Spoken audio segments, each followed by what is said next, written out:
Okay, in the next section for 5 through 16, it says solve for the indicated values. So these are various polygons, and we're going to solve for the indicated value, whatever the variable is, that's what we're going to solve for.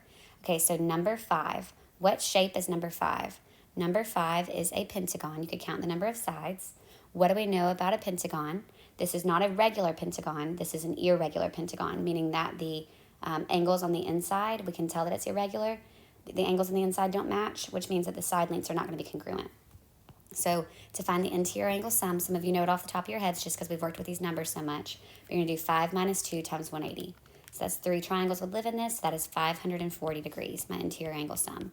So what does that mean? That means that x plus all of these, all 5 of these, should add up to 540. So let's go ahead and save some time and just do combining like terms in my calculator. 124 plus 100 plus 118 plus 100 is going to give me 442.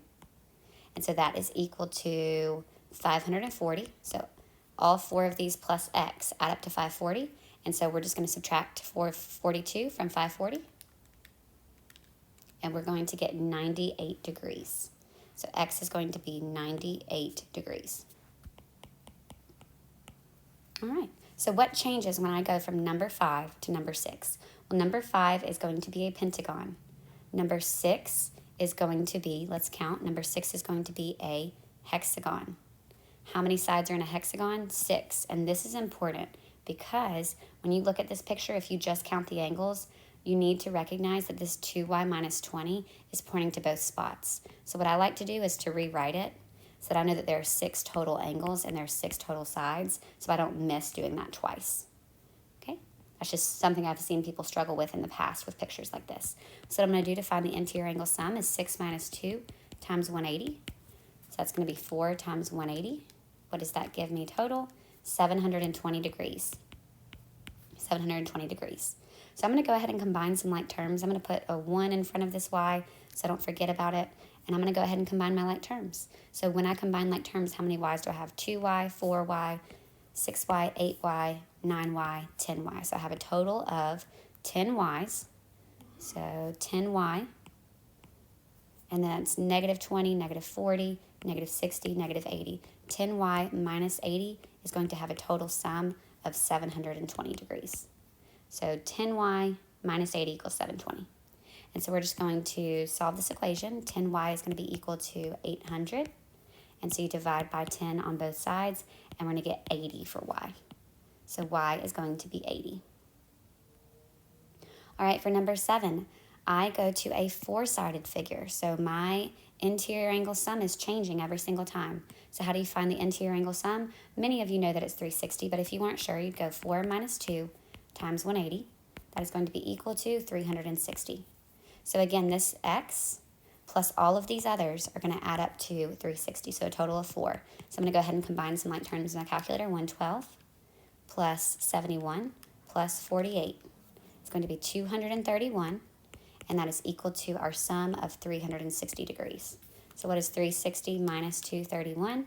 That is going to give me 129. So x is going to be equal to 129, and that does look like an obtuse angle the way that this quadrilateral is drawn.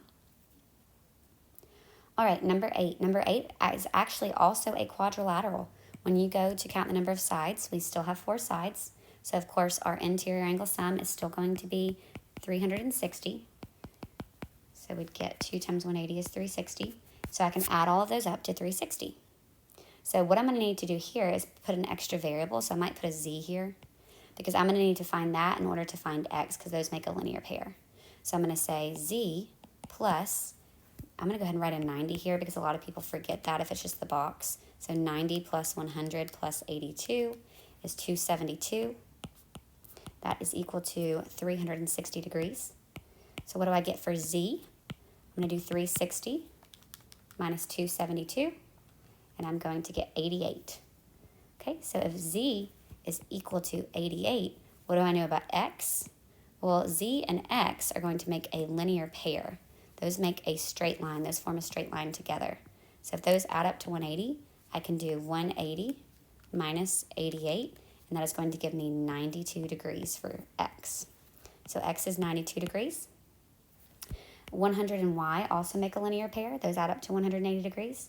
so y is going to be 80 degrees. So x is 92, and then y is going to be 80, because we're solving for our missing values on that one. So that one was a little bit harder simply because I had to throw in the fact that I needed to find what x was, or what I called z first, was 88 in order to find y. And so y was our value next to the 100. And so these two made a linear pair. Those add up to 180. These two made a linear pair. So 92 and 88, and then 180. Okay, making sure I filled it in right. X is 92, y is 80, the way that we have this drawn. All right, perfect. So let's keep going. Let's go to number 9. Now, they do point out in number 9 that this is a regular shape. What kind of regular shape is this? Let's count. 1, 2, 3, 4, 5, 6, 7, 8, 9, 10.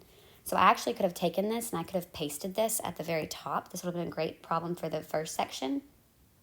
This is a 10-sided figure, so this is a decagon. How many sides are in a decagon? 10. So if I want to find the measure of just one interior angle, I'm going to do 10 minus 2 times 180 divided by 10. So what's my sum? That's going to be 10 minus 2 times 180. 1440 divided by 10. Actually, I do think that this problem was above. That is going to be for x. That interior angle is 144 degrees. I do think we had a decagon up here. Yes, we do. So this is where I got that. So this is in words, whereas this, the one from before, is going to be a picture. Okay, so number 9 is a picture, and then the original problem was in words. So how do I find my exterior angle? I know that my exterior angle is going to be 360 degrees, that sum, divided by 10. That is going to give me 36 degrees for this exterior angle. Together, those would form a linear pair. If I put them next to each other, if I put an exterior right here, this would also be 36 degrees. All right, number 10. Number 10 is a parallelogram. We have information about the sides listed. What do we know about the opposite sides of a parallelogram? The opposite sides of a parallelogram are congruent. So 3x plus 5 is going to be equal to 4x. So we know that x is going to be 5. This opposite set of sides is going to be congruent in yellow. So y plus 3 is going to be equal to 2y minus 1. Y is going to be equal to 4. Go back and plug those in and check yourself before you wreck yourself. 2 times 4 is 8, minus 1 is 7. 4 plus 3 is 7, so I know I did that part right. Plug in x equals 5. 3 times 5 is 15, plus 5 is 20. 4 times 5 is 20.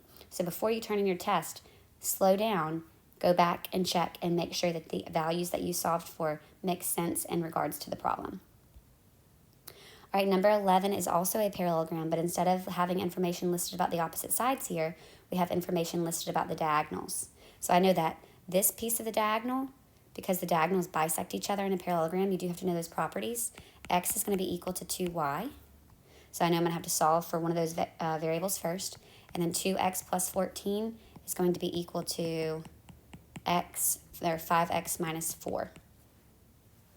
Okay, so you're going to have to solve the equation that has only x's in it first. So when you do that, you'll get 3x equals 18.